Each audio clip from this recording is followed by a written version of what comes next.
Bonjour à tous et bienvenue sur Multi 21. Je suis encore une fois accompagné d'Aurélien Attard. Mon cher Aurélien, comment vas-tu? Bonjour Clément, je vais très bien.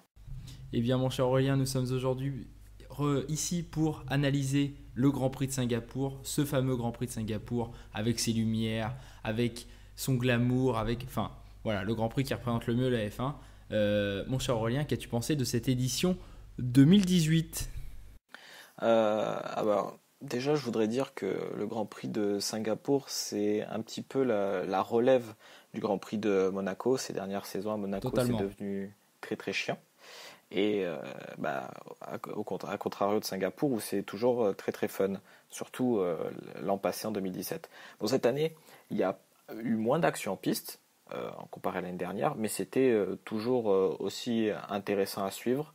Je pense qu'on a pas mal de sujets à aborder là-dessus, un en particulier, mais on y reviendra tout à l'heure. Et toi, Clément, qu'est-ce que tu en as pensé? Bah écoute, ouais, on va diviser par sujet l'émission. Moi, de manière globale, c'est vrai que je l'ai trouvé moins intéressant que les éditions, par exemple 2012, 2014, 2015 ou 2017. Mais ça reste Singapour, c'est-à-dire un Grand Prix qui est.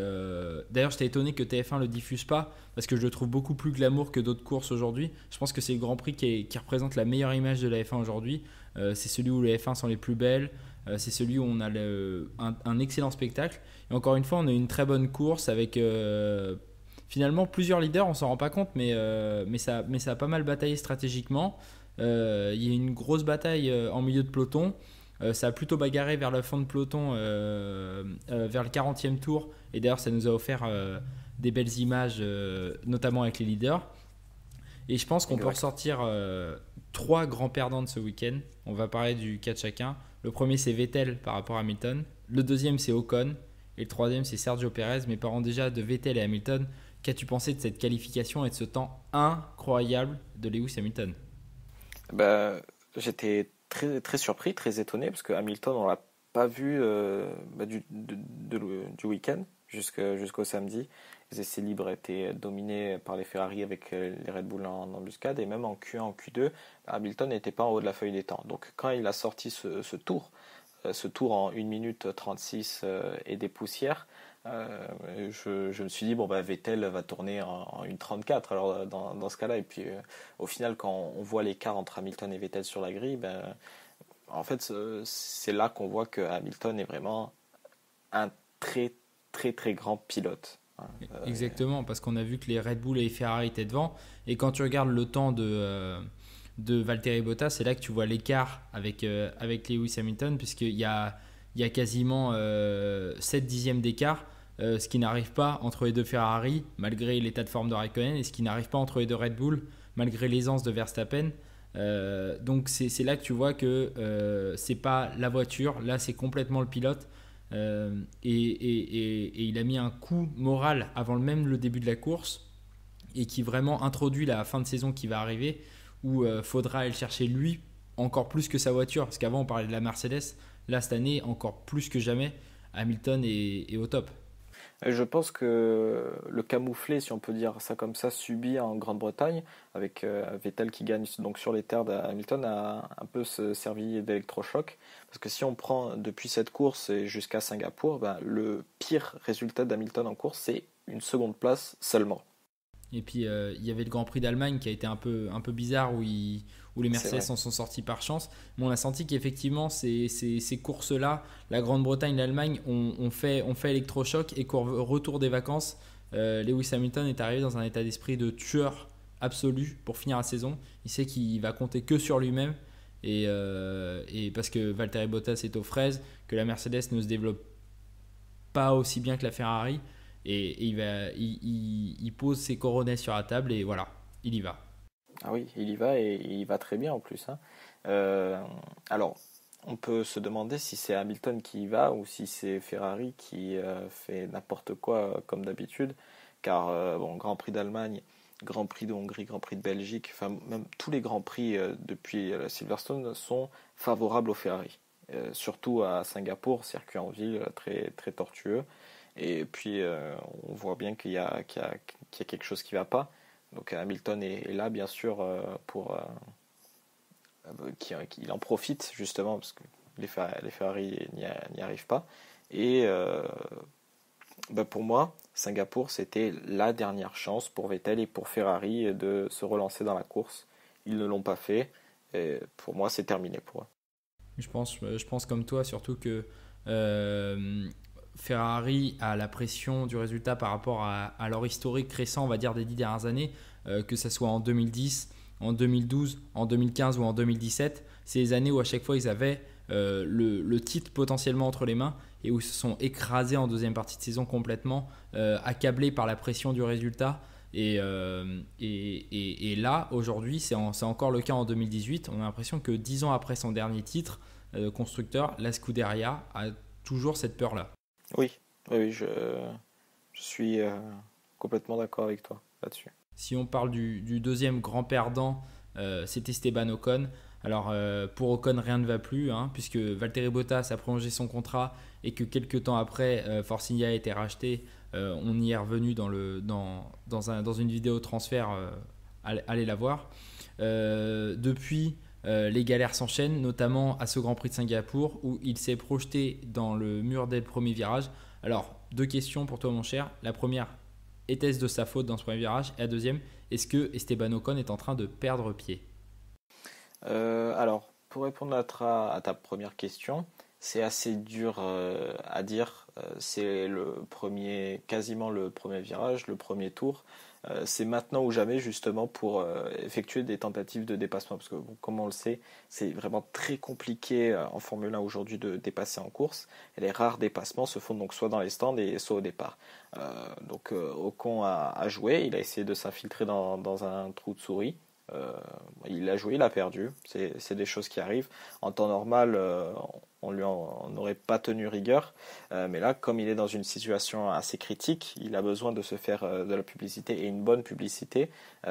Pour le coup, c'est une très mauvaise publicité. Tu vois, ça me fait un petit peu penser à la situation de Kobayashi fin 2012, quand il n'était plus en odeur de sainteté chez Sauber, malgré un podium sur ses terres à Suzuka. Le Grand Prix d'après, il me semble, donc il était dans la même situation qu'Ocon, c'est-à-dire essayer de se faire une bonne pub. Et donc en Corée, premier tour, il rate son freinage et il s'encastre dans je sais plus qui. Voilà, c'était juste ce parallèle. Tout à fait. Et puis on a l'impression aussi d'une fin, la Daniel Kiat, qui est un peu inéductable, où on aimerait l'aider, mais lui-même est au fond du trou et sait que ça ne va, qu'il va pas réussir à s'en sortir. Alors bon, c'est dommage de passer en 3 mois de la situation dans laquelle il était à sa situation actuelle, mais c'est aussi maintenant qu'il doit montrer qu'il est un top pilote et qu'il sait être complètement imperméable. Et malheureusement, sur cette première occasion, il l'a loupé. Il lui en reste quelques-unes, il lui reste 4-5 cartouches, mais ça va aller très vite. Oui, ça va aller très vite, je suis tout à fait d'accord avec toi. Après, si on regarde le classement pilote, Ocon est séparé que d'un seul point face à Pérez. Il reste encore 6 courses. Ça devrait le faire pour Ocon. Je pense qu'il va aisément passer son équipier, qui est dans une spirale vraiment infernale. On en parlera dans quelques minutes. Après, bon, pour les perspectives d'avenir d'Ocon, à part Williams, il y a rien de mieux. Mais tu fais bien de parler de Kvyat. Il n'est pas sur les grilles cette saison, mais il pourrait l'être en 2019.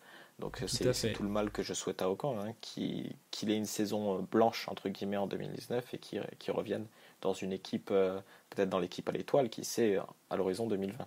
Tout à fait, surtout que les performances de Valtteri Bottas ne sont pas bonnes, que Toto Wolff a l'air de plus en plus énervé par le cas Bottas. Et bon, voilà, on est encore en pleine période des transferts. Alors, chaque Grand Prix est question des transferts. Et on est dans la période où chaque performance va être scrutée des uns et des autres. Et c'est le cas malheureusement d'Esteban Ocon aujourd'hui. Mais c'est aussi le cas de son coéquipier Sergio Pérez, qui est redevenu le Sergio Pérez de 2012, de 2013, de 2014. L'homme qui débranche son cerveau en pleine course avec un geste impensable. Je ne sais pas depuis combien de temps t'avais pas vu un mec foncer dans la voiture d'un adversaire, ce qu'il a fait sur Sirotkin. Depuis Bakou 2017. Depuis, effectivement.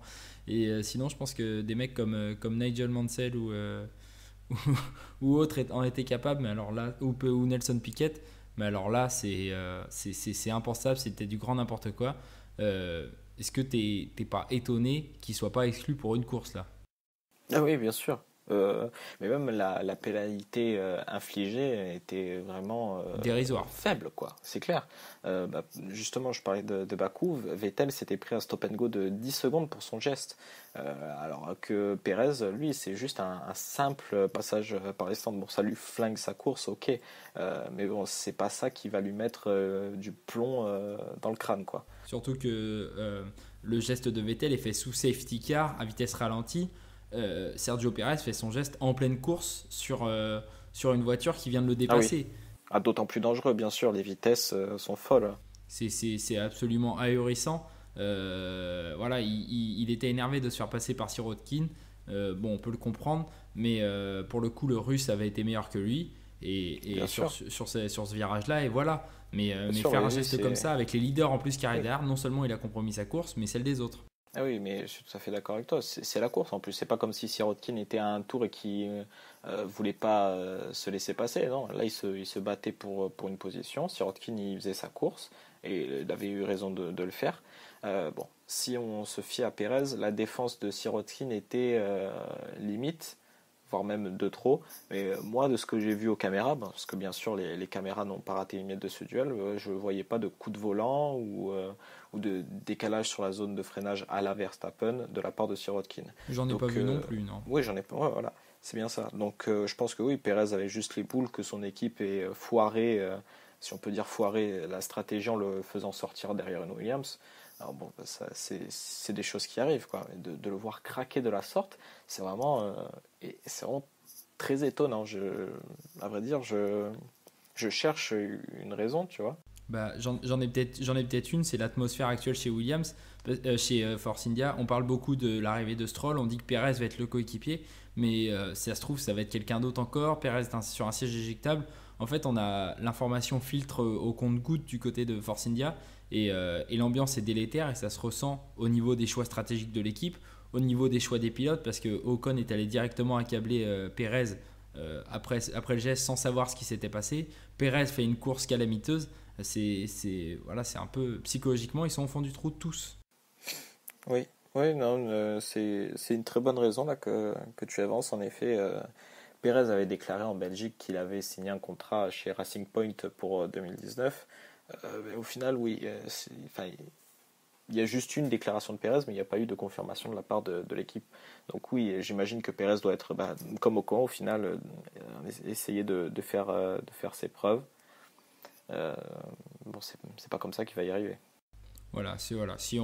Pour finir de résumer le Grand Prix, on a eu le droit à un meilleur tour de Kevin Magnussen, ce qui est quand même exceptionnel et ça on adore. C'était la Fernando première fois, Alonso oui. a leadé à un moment le meilleur tour aussi. Très, très impressionnant comme toujours. Et puis un Charles Leclerc encore dans les points, comme d'habitude, pour sa première course depuis son officialisation chez Ferrari. Mec solide comme d'habitude, super bonne pioche. Oui, oui, oui, Leclerc. En début de saison, j'étais un petit peu circonspect parce qu'il était habitué aux têtes à queue et aux erreurs en piste. Et puis, j'imagine qu'il y a eu un cap de franchi quand il a décroché ses premiers points à Bakou. Et depuis, il a été très, très régulier, très solide, vraiment pas d'erreur en piste. Donc, c'est vraiment une très bonne pioche pour Ferrari. Bah écoute, je pense on peut finir sur ce Grand Prix de Singapour qui n'était pas le meilleur cru. On va pas se le cacher, c'était pas le plus grand Grand Prix de Singapour de l'histoire. On n'a pas eu des gens sur la piste, on n'a pas eu Nelson Piquet qui se crache. Mais bon, ça reste Singapour, c'est toujours agréable à regarder. Je suis tout à fait d'accord avec toi et j'espère que le circuit restera au calendrier pendant de nombreuses et de nombreuses saisons, quoi. Ah, j'espère aussi, c'est désormais un immanquable de la saison. Je pense que c'est un des rendez-vous iconiques de la F1 aujourd'hui. Bien sûr, Singapour a vraiment surpassé Monaco en termes de circuit urbain périlleux. Et puis ça reste un tracé très dangereux, très technique. C'est pas malgré le grand nombre d'angles droits, la chaleur, la nuit, l'humidité font que c'est une course très difficile et pas seulement une procession dans des rues comme on a pu en avoir à Valence ou autre. Exactement, oui, tout à fait d'accord avec toi. Bon, je pense que sur ça, on peut se quitter, mon cher Aurélien, Eh bien, quittons-nous, mais pour mieux nous retrouver, bien sûr. pour mieux nous retrouver pour le Grand Prix de Russie bientôt sur les terres de Sirotkin. Un podium pour le gars Sergueï, on espère absolument. Bien sûr, bien sûr. Mais j'ai mis tout mon PEL sur un podium de sûreté. D'ici là, mon cher Aurélien, je te salue et puis on se retrouve sur Multi 21 ou sur le site de Formule Moyen, n'oubliez pas. Bien sûr. N'hésitez pas à venir. Des articles de qualité sont postés très peu régulièrement. Allez, salut. Au revoir.